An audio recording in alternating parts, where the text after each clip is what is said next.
Hello guys, good morning. Ayan, kain tayo guys. Ayan, kakatapos ko lang magluto. Ayan, pagdating ko ng bahay guys, ayan, nagluto agad ako kasi ayan, para makakain ako bago ako matulog.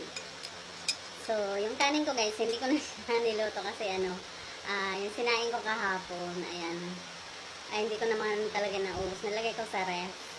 Kasi ito po yung kanin ko guys, ayan.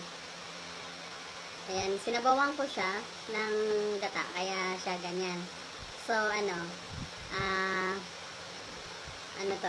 mais. Ayan, bigas mais. Ayan, yellow corn. Ayan.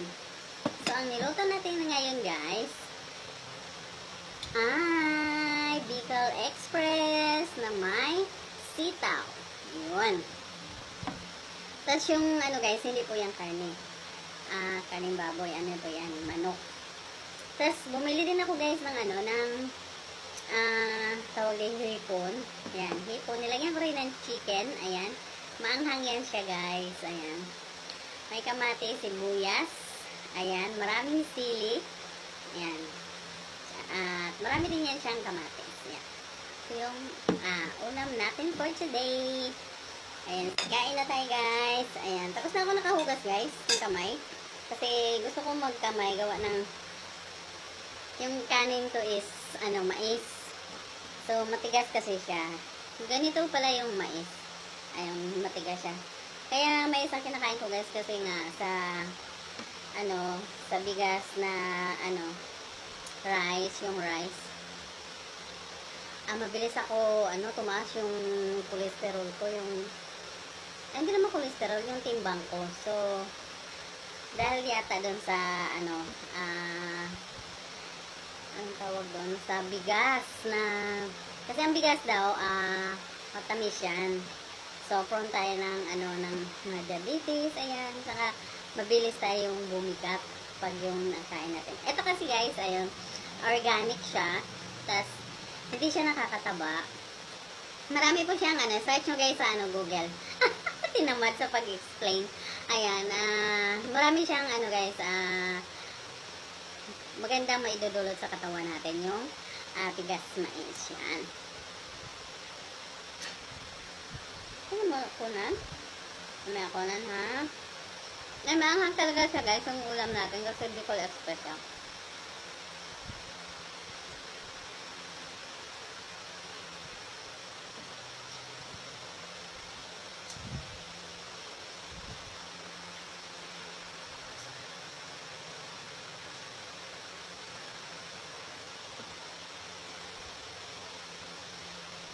So ngayon guys, nakita niyo ako lang mag-isang kumakain kasi yung bunso ko pumasok. Kuya, tulog. Sa atin mamaya pang 12, so mga tanghali na rin siya gigising. Kaya solo.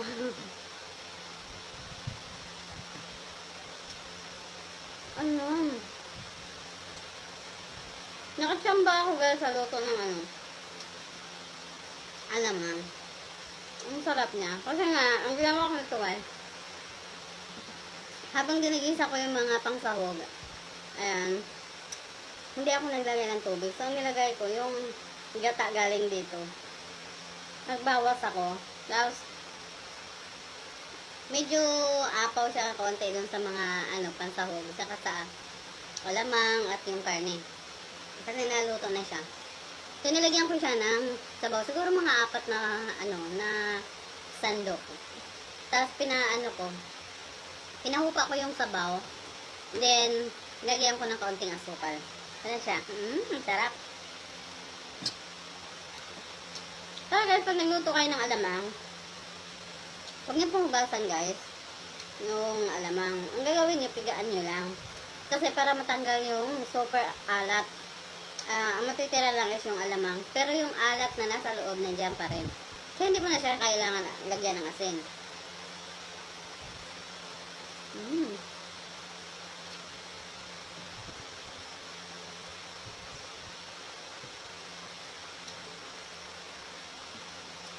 Yung mga anak ko guys, ayaw na kumain nito mais. Kasi nga, ito kasing bigas mais matabang.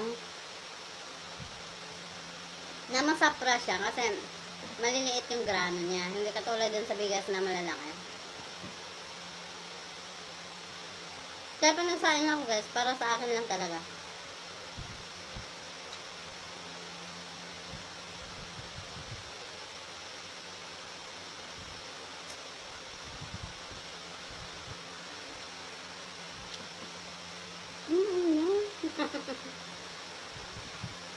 Lamok.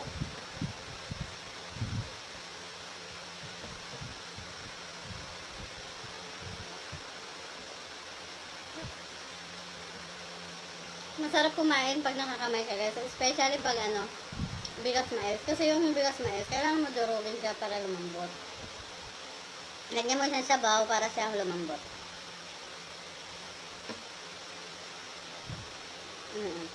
Hindi naman siya katigasan, pero ano talaga siya guys, kailangan ng sabaw. Kasi, pag ako, kakain, tapos wala siyang sabaw, baka hindi ako mabusog kasi baka hindi ko malunok ng kanin. Hindi kasi katulad sa bigas na palay guys, yung rice. Na kahit wala yung ulam, masarap siya, no? Ito hindi naman siya hindi masarap. Ano siya? Yung matabang, tapos medyo matigas. Kaya nga sabi nila guys, pag kumain ka nito, itong kain mo na to, hanggang maghapon na. Kasi nga, matibay siya sa tiyan. Siksik siya. Kaya hindi ka gutumin. Hindi katulad dun sa rice. Kumain ka ngayon, mga after 2 hours, gutom ka na.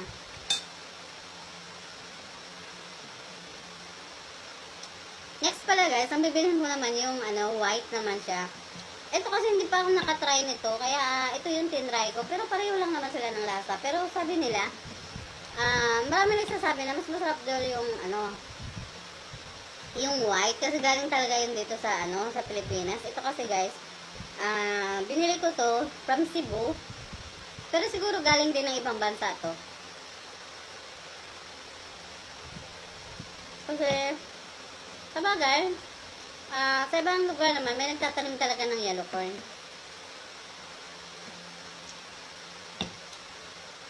Sarap guys ng yung alamang.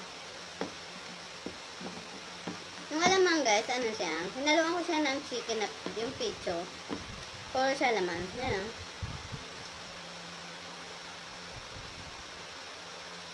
sarap.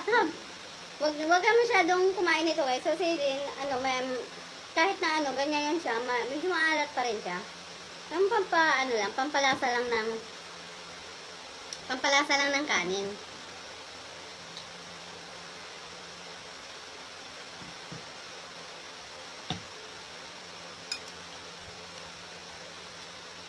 Yung ulam namin kagahapon guys, yun, hindi ko nakuhaan.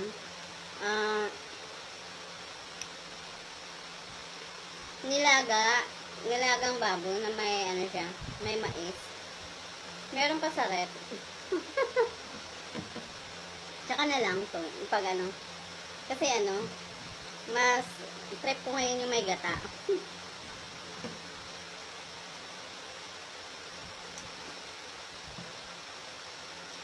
Ang tagal natin mauubos siya guys, no? Kasi nga, parang ang bilis mo nabusog.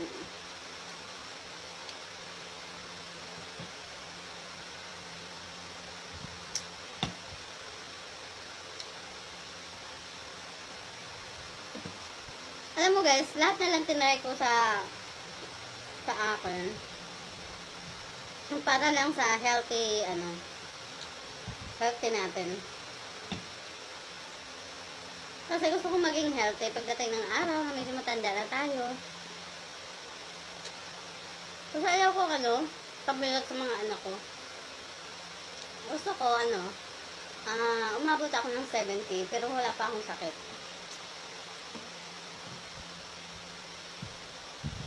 Sarap guys. Try nyo yellow corn guys or white. Sarap. Maganda pa sa katawan.